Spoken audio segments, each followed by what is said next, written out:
some more.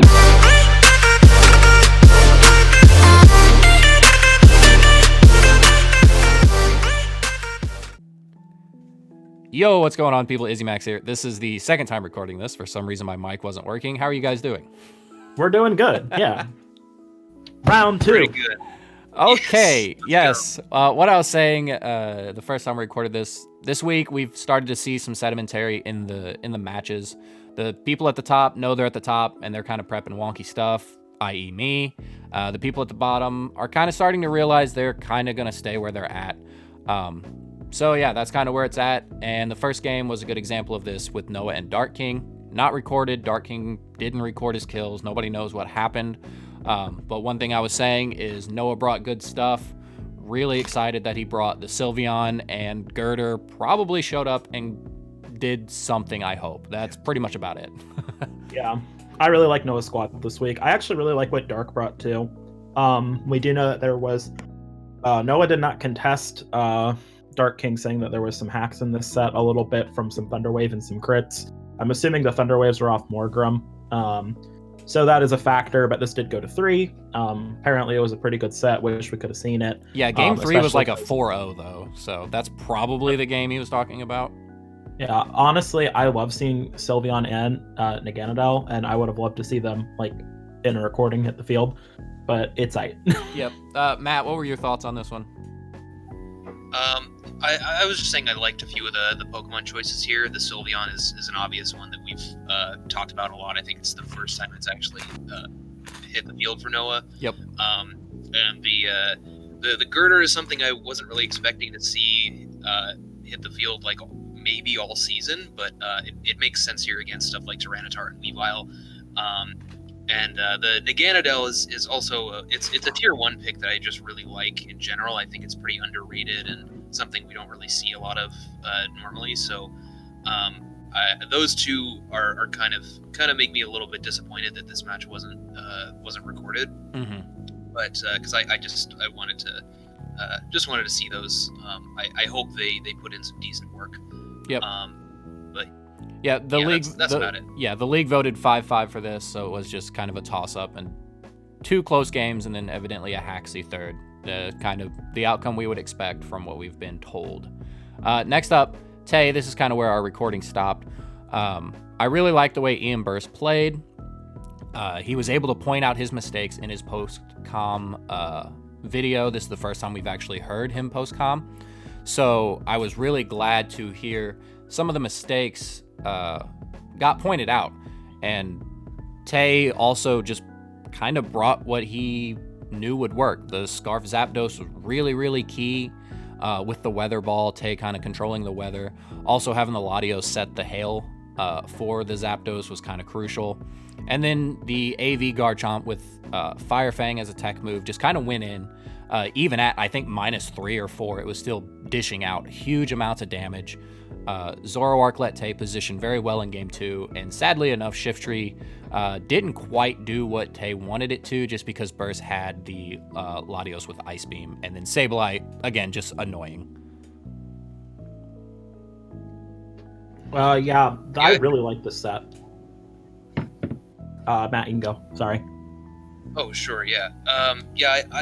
This was definitely a really good showing from Tay's side. I think a lot of what this came down to was that Tay's the combination of Zapdos and Garchomp especially, it's very, very balanced, and it has a really good mix of offense and defense. And I think when that combination is pretty consistently out most of Burst's team, and when it's not outspeeding, it does have Quash support from Sableye. I think those three just they obviously put in the most work here, and I think it's hard for even if you had like 2 really high level VGC players that were approximately equal in skill. I think it's even with the Ice Beam on Latios, which is I think one of the biggest things that gave Burst a chance. I think it's really difficult for Burst to actually overcome what Tay had. Oh, for sure. And the Ice Beam was a good tech since Garchomp and Zapdos are Tay's main sweepers. I really do appreciate that. And like I said, we see growth on Burst side, being able to point out those misplays and kind of being able to figure out like, oh, if I didn't do this, this would have been a better play. I would have been put in a better position. So all good things on both sides. Tay is really starting to unlock his team and is kind of terrifying in the latter half of this half of this league. I agree. I really like the shift rebring here too. I think that was cool. I actually really liked getting some calm from Burst as well. It's nice to hear the thought process behind a lot of those plays because we were kind of missing some of that. Oh, for sure. So, for sure. And the use of the Incineroar was really, really good. I do really appreciate that. You see it got 2 kills, 2 deaths, so it was really able to kind of go in and do what it was supposed to do. Yep. Moving on. Dan and with me. this one. Here you go, buddy. Go ahead. Okay, this game's weird. So here's the deal. This is something that's actually a bit of a strategy that people who've done drafts for a long time have done, where if you've locked playoffs and you're playing, and let's say, and if you're doing an out of conference kind of like this, it is not very uncommon for those who have locked playoffs to sort of just throw a kind of bad meme team together, so as to not reveal their actual text for a potential playoffs game, which is what this was. So that actually is good in of itself on both Dan and Maxwell's part to opt to go that route because they had both locked playoffs, and this win didn't really matter to either of them. So what it really boiled down to was it was mostly just a meme fest where they got to show off some texts and stuff. That said, for other people that are in the league watching, there were some legitimate text shown on both sides that you could see playoff usage. Oh, for sure. And I do think that this match is worth seeing for a lot of that stuff. I don't know how Maxwell actually won this one. Wide guard. He won with a -1 diff. He won because Dan shouldn't have perished song on game 3. Otherwise, he won that pretty easy. Also, Dan baited me in the live comm because I always click wide guard there. It was a funny bait. Other than that, I actually like. It was another thing that was kind of illuminating about this match was we did get to see, because we've seen most of those mons on your side, Maxwell, and we kind of know what they do. You had some cool texts and yada yada, but like we're pretty familiar with most of those mons at this point. On Dan's side, he's made a lot of transactions, and we got to kind of see the Kabutops, Politoed, Regirock, and Spectrier all actually like hit the field and kind of see how they operate on his team. And I actually really liked seeing that. I also am glad I stand Kabutops because it got 5 kills. So Scarf Kabutops is 1 point faster than my max speed 6 boost Colossal, which is crazy. Yeah, I loved that. No, it was I really liked all the I liked this game.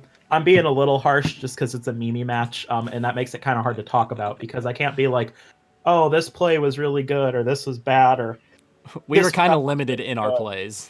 Right. It's like when you're kind of, it's not really a throw match, but when you're kind of just throwing stuff at a wall because you can, like, it's kind of hard for me to offer anything too constructive. So I'm more so speaking to the other coaches here in that this game is a pretty good illustration of what can happen if you do lock playoffs. I was about to say, a good way to demonstrate how that should kind of look. Yeah. I also think it's a good demonstration too of some of the texts that these teams have to be on the lookout for that could come in like a niche playoff setting. Yeah, I mean, I brought Turtonator to a match with a Rain Mode and a Regirock. Yeah, did not go super well for it. No. Matt, anything from you? Not really, man. Yeah. It's a little hard to to comment when this is not actually the real Dan versus Maxwell matchup. It was fun to watch and it was a fun end game. That's for sure. Yeah, and Ryan did say, like, I had no business winning this game. If Dan didn't click Perish Song, I'd probably lose. But then again, if we won on live comm, I win that 100% of the time because there's not a world where I don't click wide guard. Right. Because even in the live comm, my video, I even prodded and said, you're probably just choiced. And then he's like, nah, I got to figure out what I got to double target. And I was like, whatever, I don't care. And I just went for an attack. So Yeah, it's whatever. This match was fun. We had some laughs, so yeah, I appreciate it. Next up, Ryan and Hub. Matt, I think this one was you. Yep. Indeed, it was.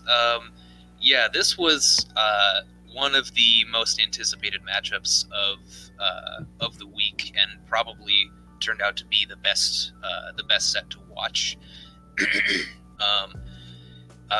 Game one, it was. I felt like I was kind of screaming at my screen, or at least I wanted to when I was watching Ryan's side, because I had already checked on Hub's side and looked at her sets and knew that she was going for Trick Room, and at least in Ryan's commentary, it wasn't on his mind until he saw it, and that's sort of. I think the unexpected Trick Room mode from Hub's side. First of all, props to Hub for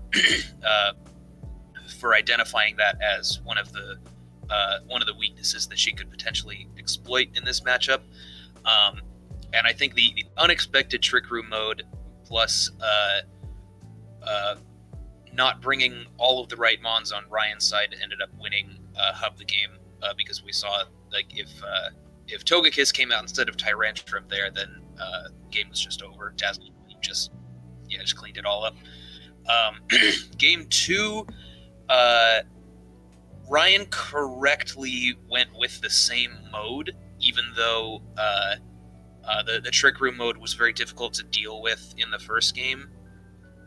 He knew that he had counterplay to the Trick Room mode with the same mode, and it was still a very, very effective counter to Hub's fast mode.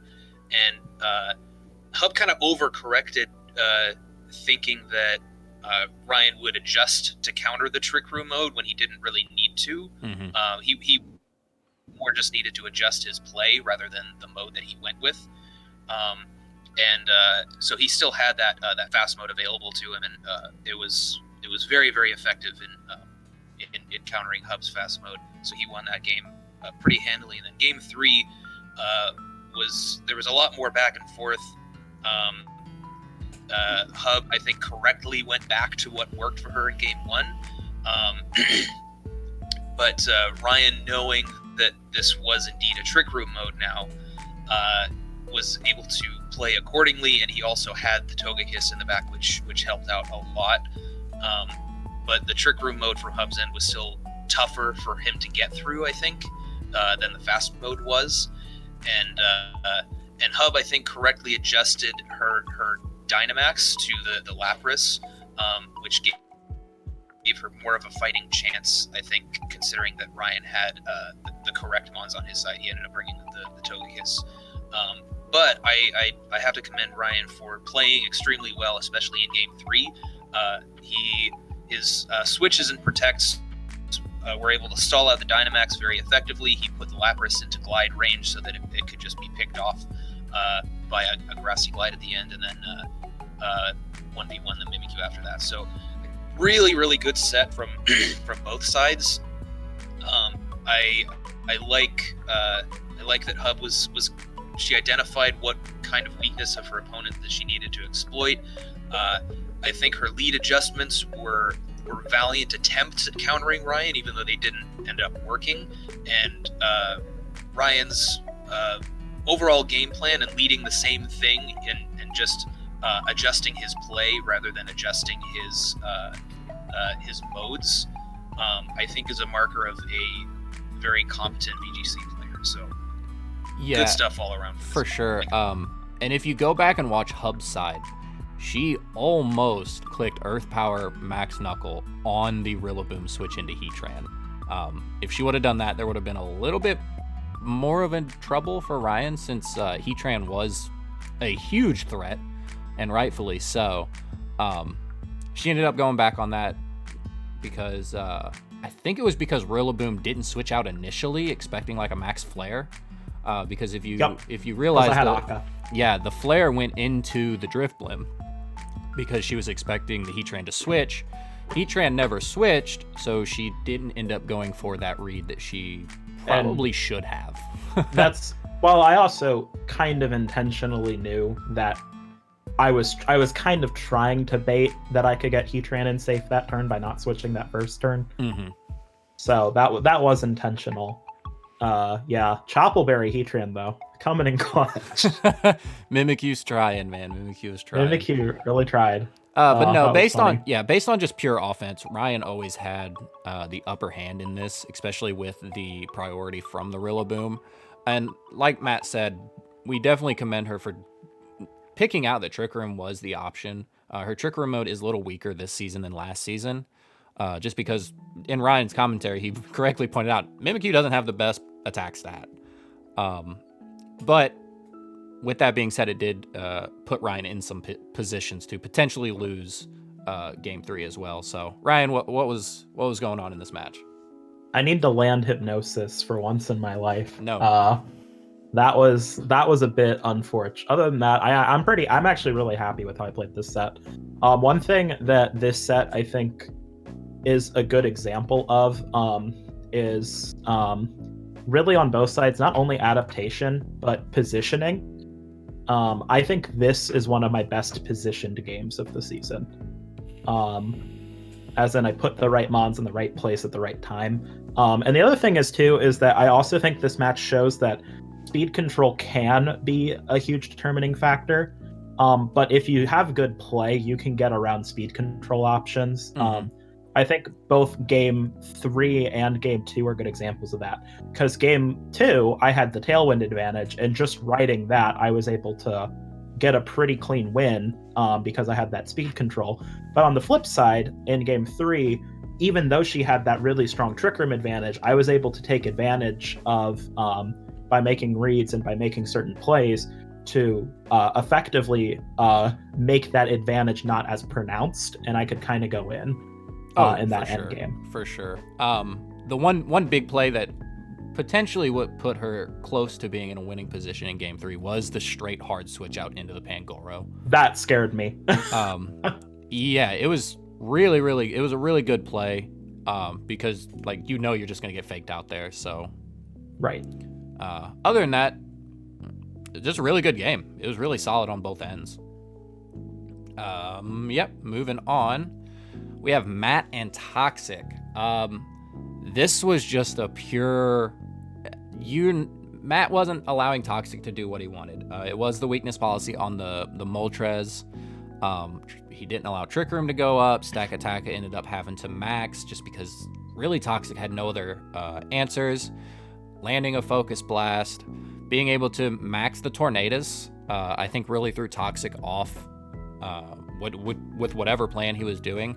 The Scrafty was interesting, and I know in Discord chat he was really afraid of the Barraskewda, so he wasn't running really anything to kind of redirect or put anything in like an advantageous position. The Clefable put in so much work, even though it missed all of its sings and died twice, didn't really do anything offensively. It was able to keep things from boosting, and like I said, Tornadus was just huge here. I do know Matt almost brought Defiant Tornadus, which would have been hilarious. But other than that, it was just kind of a dominating win. It was just a 4-0, but if you watch the game, Matt really gave Toxic no room to breathe. And that's pretty much all I have for this one. It's just kind of straightforward, just a really good game. Yeah, it was a nice win by Matt. I do think that one of the reasons Matt actually does not have a super advantageous matchup here, I think, on paper, in some big ways. And I think part of the reason why Matt was able to get this win over Toxic is it was one of the things I talked about with his team was that linearity. And it's very hard. It's hard to get surprise factor on Matt. I've been prepping for Matt a little bit this week, and it's a little hard to manage that. So without that surprise factor, you kind of have to go back to your more linear modes of operating your team. And I do think that Toxic kind of had a hard time dealing with that. His team also doesn't love redirection, and just having Clefable there with the threat of Follow Me. Because if Toxic gets weakness policy Moltres off, he just wins. Yeah, with a couple of airstreams, that thing just goes in. Yeah, he just kind of wins, and Matt knew that, and Matt played around that really well. So I think this is a good example of really good prep on Matt's part. And I think that as we go into playoffs, I think that considering that at the time of this, it looks like Toxic is going to lock a slot, more than likely anyway. Going into this, though, I think that Toxic for playoff transactions, considering how much is going to be available, should really look for something multifaceted enough to help him deal with things like the kind of prep Matt had. Because I do think Matt does lose this on paper a lot. And I think that extra Mon is actually more so what Toxic needs than that extra, like, play, if that makes sense. I think the play was mostly fine. For sure. And one thing I do want to point out on Toxic's side, the Jolteon. Super smart brain, right? It hits the Torn, it hits the Barraskewda. The one thing he was worried about was the Marowak with Lightning Rod. If you're so afraid of it, run Protect and Discharge. Like, Marowak's a physical attacker. Like, so what? It gets a Lightning Rod boost. If you want to be using that the electric stab, just run Discharge. Yeah, that's a good piece of advice. Yeah, it's going to be lower in power because it's triple target instead of double or single, but you're still getting that electric stab on super effective Mons. Yeah, and 30% para is really good against both Mons that we're discussing. Oh, so. For sure. Matt, go ahead. Yeah, I just have a few closing thoughts here. The Scrafty, I think, was it was a big surprise. Honestly, I didn't expect to even see it in team preview. No. The 6 that I was preparing for was the other 5 plus Tangrowth. That's what I expected to see. So I at least got 5 out of 6 right. But yeah, I mean, it was kind of Defiant Tornadus was the first version that I put down on paper, and I was actually considering running Bulk Up as well. I hadn't really decided on anything there, but it was funny just to see the Scrafty actually come out after I had decided not to use the Defiant set.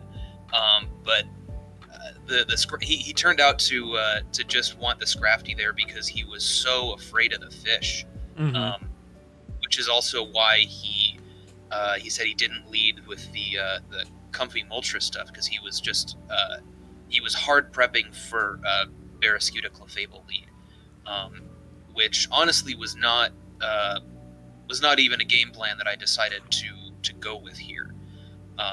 I guess it's like it was a possibility since I had both of them there, but Barraskewda was not really much of a max option this week for me. Right. But I think this is a good example of this. Kind of reminds me, I think, of I think it was Burst's game against Hub when he kind of he just way over prepped for Venusaur and got rolled by other stuff. This is kind of another example of over prepping for one thing and under prepping for everything else. Right. He was way too laser focused on the fish, and he made some I think suboptimal team choices or team building choices because of that, and some suboptimal lead choices at least. I think that this is a good example of why you need to consider everything that your opponent has and be able to deal with the general everything on the board instead of just hyper focusing on one thing that you think you're weak to. For sure. And the one thing that you said that Toxic was like hard prepping for Barraskewda. Looking at it, the 6 that he brought lose to Barraskewda. Yeah. I do have to say that like there are times when you look at your team and go, wow, this is a problem. Like this thing right here is a huge problem for me. Heatran. Yeah, you look and you go, okay, Heatran's a huge problem, or Moltres is a huge problem, or whatever. I think the best example in the league, Ice Horse is a problem, but even still, you do need to have counterplay if you're for other stuff, and it's hard. That's one of the reasons why the mons that you have can be so important, is that if you don't have a team that has the versatility to deal with like the oh no this is coming threat, and you consistently are running into week to week, how do I beat this thing? That can cause you issues, I think. For sure. Moving on, there was the one game where there was the forfeit win for the coach, and that was just Hunter. So Hunter got a 4-0 win. Congrats. Moving on, the last slide we have actually is the playoff picture. If the season ended now, this is what we would see. What are your guys' thoughts on this? Matt, we'll start with you.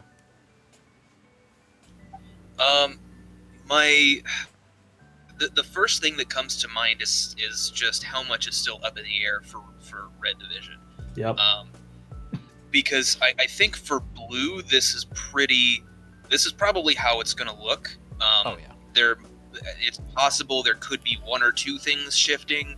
That mathematically just works out that way, but I think this is the most likely playoff picture we're going to see. For Red, it's very different. I think you guys in 1 and 2, that's probably going to stay the way it is. But the thing that's weird here is that Tay, Toxic, and Hunter are all 3-3. So there's a lot that can shift there. We have absolutely no idea who's going to be in the 3 slot and who has to play in the wild card match.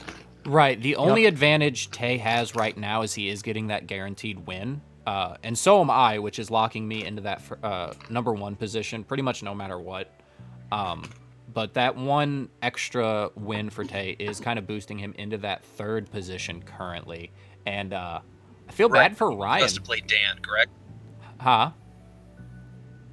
Tay also has to play Dan, correct? Yes, Dan is Tay's only game that's left. Right. So it's going to be tough for him. Oh yeah, for sure. Dan. So I think with the free win, I think Tay is probably most likely to get that 3rd slot, but it's by no means guaranteed. No. And I kind of feel bad for Ryan. This is the only match where Ryan actually didn't play to Ryan. So I think this is probably the worst case scenario for you. Yes. My life is hell. It's always hell. We'll deal with it. Ryan, what are your thoughts on this? It's kind of an interesting one. I think that the Red Division is going to have some flips here. I actually do pretty much feel like Blue Division is going to look like this. There's not, at this point, even just like raw differential wise, it's really hard for Noah and Burst to not be the 2 wildcard slots there. Just like based on raw differential. So I do think, and I also think Matt and Dan have pretty comfortably locked their slots. I could see a slight movement from like Hub to Dan maybe, but I don't really think that's crazy likely considering the difference. Our division's a lot more up in the air. I actually lock 2nd if I win one of my 2 remaining games. So I do need to win 1 to lock 2nd, so Tay doesn't take that slot from me if he beats Dan. Otherwise... And realistically, Ryan, I don't think you can drop any farther than 3rd, so it doesn't really matter for you. No, I currently at worst will probably end up in 3rd. And comparatively, Toxic, Hunter, and Tay really do have quite a fight on their hands, I think. I think Tay is currently in the best position, but we are well aware not to sleep on Toxic and Hunter this season, because holy God. Oh, for sure. And I do think that sleeping on them would be a massive mistake. We did have our wild card winner make finals last season. And that kind of thing is still, I think, extremely likely, considering... Oh, especially with mons like Moltres and Ice Horse. Heck yeah. Yeah, especially with what we've been seeing actually in the current 4-slot wildcard bubble with Noah, Burst, Toxic, and Hunter. I feel like those 4 have a lot of potential with their teams to get consistent wins, and they have the play necessary. So I do think that whoever ends out at the top of there is going to be a pretty significant playoffs threat. Yeah, well, the funny thing is like I said to Ryan, like that's probably the worst case matchup for him. These two are probably the worst case matchup for me as well. I really had to go all out to beat Ice Horse in the regular season, and Moltres can give my team some issues. I was able to kind of handle it a little bit easier, but those two are still not great matchups for me. So it's yeah.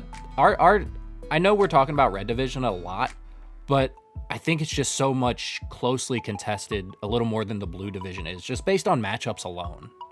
Yeah, no, absolutely. Matt, do you kind of agree with that? Like, not so much based on skill, but based on matchups alone, the Red Division is a little bit more neck and neck, even from 1 to, 5? Yeah.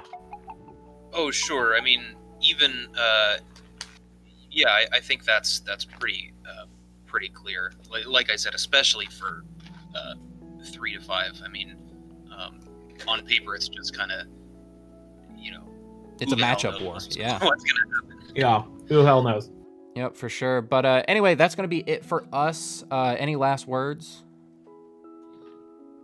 This was a really great week. Here's looking forward to the last 2 weeks of the season. I think it's going to be a really good time. Yeah, I have a bye week, so I'm chilling. Yeah, good luck to everybody. 2 more weeks. Well, good luck to everybody except for Ryan. Oh, thank you. Oh, yeah, that's your next matchup, ain't it? Wishing me good luck just doesn't do anything because I still will miss every attack. So, all right. Without further ado, I will see you guys in the next one. Peace.